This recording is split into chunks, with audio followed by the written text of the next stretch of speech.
আমাৰ দদাদা থানাৰ অন্তৰ্গত ভিক্টৰ দাস নামৰ এজন সমাজৰ বাবে অতি লজ্জাজনক প্ৰাণী। তেওঁ এইকাৰণে আখ্যা দিছোঁ কাৰণ তেওঁ ছ'চিয়েল মিডিয়াৰ যোগেদি অসমৰ মাননীয় মুখ্যমন্ত্ৰী, জনপ্ৰিয় মুখ্যমন্ত্ৰী পীযুষ হাজৰিকাদেৱ, ৰঞ্জিত ভট্টাচাৰ্য আৰু হেমন্ত চৌধুৰী তেখেতসকলক যি অসভ্য গালি গালাজ পাৰিছে সেইটো কোনোপধ্যে আমি মানি ল'ব পৰা নাই।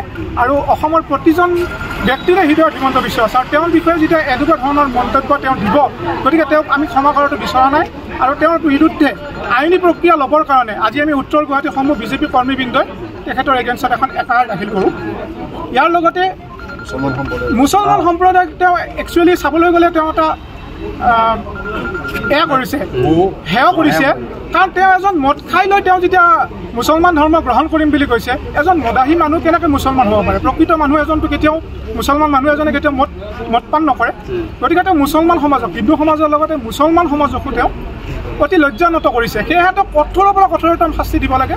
আৰু ছ'চিয়েল মিডিয়াত যাতে এনেকুৱা ধৰণৰ কোনোবা ধৰণৰ পোষ্ট যদি দিয়ে, চৰকাৰে এইবিলাক লগে লগে বন্ধ কৰিব লাগে যাতে এইবিলাক বিগ বাষ্প নিবিয়পায়।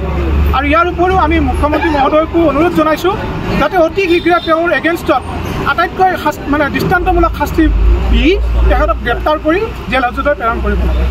চহীন ব্যক্তি, তেওঁ সমাজৰ কলংক। তেওঁ যিখিনি কথা যোৱা কালি পৰহিদিনাখন দিছে ফেচবুকৰ জৰিয়তে, আমাৰ মাননীয় মুখ্যমন্ত্ৰী তথা তেখেতৰ লগৰ সহযোগী মন্ত্ৰীসকলক যি ধৰণৰ অভব্য ধৰণৰ আচৰণ কৰি বক্তব্য ৰাখিছে, সেয়া সুস্থ মানুহৰ কেতিয়াও বক্তব্য হ'ব নোৱাৰে। তেখেতে সমাজৰ পৰাটো বৰ্জন কৰিবলৈ আমি আহ্বান জনামেই। লগে লগে আমি চৰকাৰ তথা পুলিচ প্ৰশাসনক অনুৰোধ জনাওঁ, তেখেতক যেন লগে লগে এৰেষ্ট কৰে।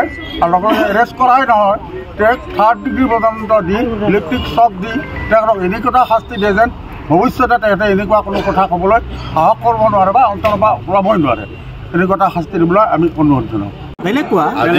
আজি আমি উত্তৰ গুৱাহাটী ৰাইজে যিহেতু আমাৰ অভিভাৱক মুখ্যমন্ত্ৰী ডাঙৰীয়া, আমাৰ জালুকবাৰী সমষ্টিৰ অভিভাৱক আৰু তেখেতৰ যি কৰ্তব্যত থকা যি দুজন ব্যক্তি আৰু লগৰ সতীৰ্থ মন্ত্ৰীক আজি যিখিনি ভিক্টৰ দাসে যিখিনি বেয়া অশ্লীল ভাষাৰে ফেচবুকত যিখিনি কৰিছে অসমৰ ৰাইজে সকলোৱে দেখিছে।